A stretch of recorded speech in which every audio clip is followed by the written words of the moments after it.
Pocong adalah makhluk mitos dalam budaya Indonesia yang sering dikaitkan dengan dunia setelah mati. Pocong diyakini sebagai roh dari orang yang meninggal dunia yang terperangkap dalam kain kafan dan masih berjalan-jalan di dunia ini. Kisah tentang pocong telah lama ada dalam masyarakat Indonesia dan berakar dari kepercayaan tentang kehidupan setelah mati. Menurut kepercayaan tersebut, ketika seseorang meninggal, kain kafan yang mengelilingi jenazah harus dilepas agar rohnya dapat melepaskan diri dan melanjutkan perjalanan ke alam baka. Namun, jika kain kafan tidak dilepas, maka roh tersebut terjebak di dalamnya dan berubah menjadi pocong. Wujud pocong biasanya digambarkan sebagai sosok yang terbungkus rapat dalam kain kafan, dengan hanya wajah yang terlihat menonjol. Pocong seringkali dikatakan melompat-lompat dengan kedua kakinya yang terikat oleh kain kafan, mengikuti gerakan lompatannya. Secara tradisional, pocong diyakini menghantui tempat-tempat pemakaman, khususnya saat malam hari.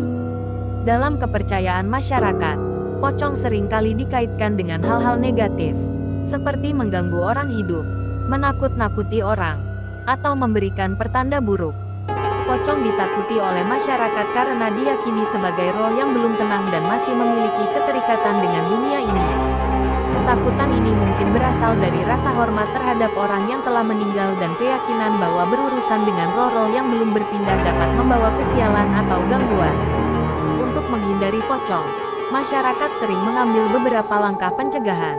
Beberapa di antaranya termasuk melepas kain kafan yang mengelilingi jenazah dengan hati-hati, agar roh tidak terperangkap di dalamnya.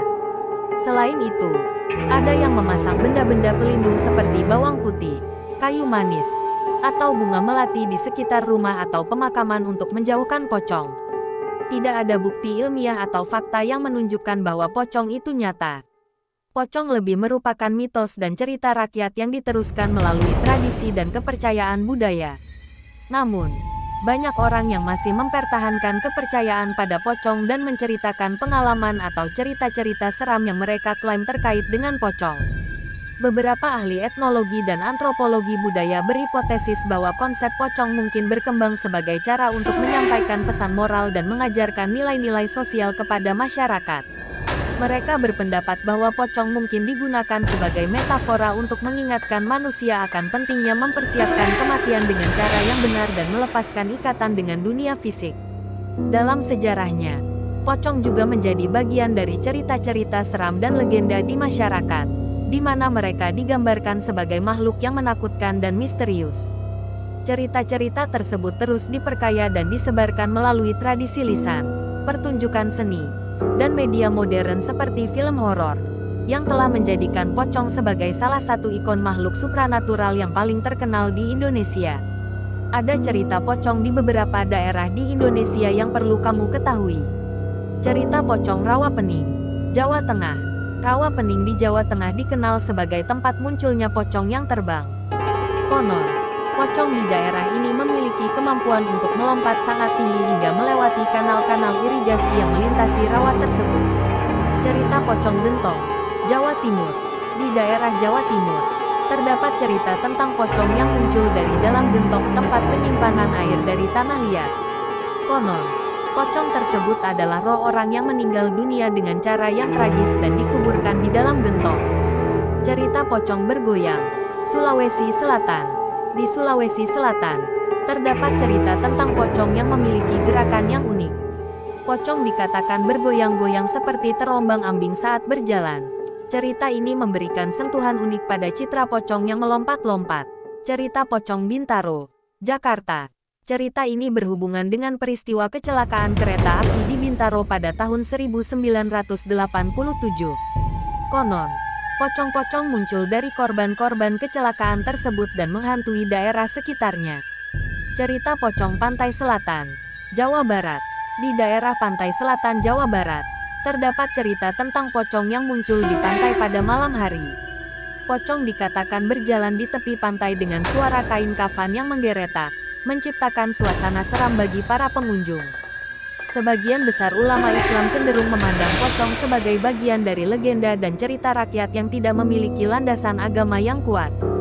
Mereka menekankan pentingnya memusatkan perhatian pada ajaran Islam yang substansial dan memperingatkan umat Muslim agar tidak terjerumus dalam praktik-praktik yang melibatkan dunia gaib atau perdukunan. Para ulama menyatakan bahwa dalam Islam, keimanan dan ketaatan kepada Allah adalah yang utama. Fokus harus diberikan pada ibadah kepadanya, menjalankan ajaran agama dengan benar, dan menghindari praktek-praktek yang bertentangan dengan Islam, termasuk keterlibatan dengan makhluk halus seperti pocong. Ada berbagai cerita menurut orang-orang tua dahulu ketika kita bertemu pocong ataupun takut karena merasa adanya kehadiran pocong. Di antaranya adalah membaca ayat-ayat suci.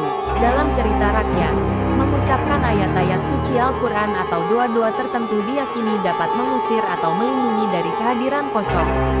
Beberapa ayat yang sering disebutkan adalah ayat kursi, surat Al-Ikhlas, atau surat Al-Falaq dan Al-Nas. Membaca doa perlindungan. Orang-orang tua sering menceritakan bahwa membaca doa perlindungan seperti Bismillah, dengan menyebut nama Allah, La ilaha illallah, tiada Tuhan selain Allah, atau A'udzubillahi minasyaitonirrajim, aku berlindung kepada Allah dari godaan setan yang terkutuk, dapat membantu melindungi dari pocong atau makhluk halus lainnya.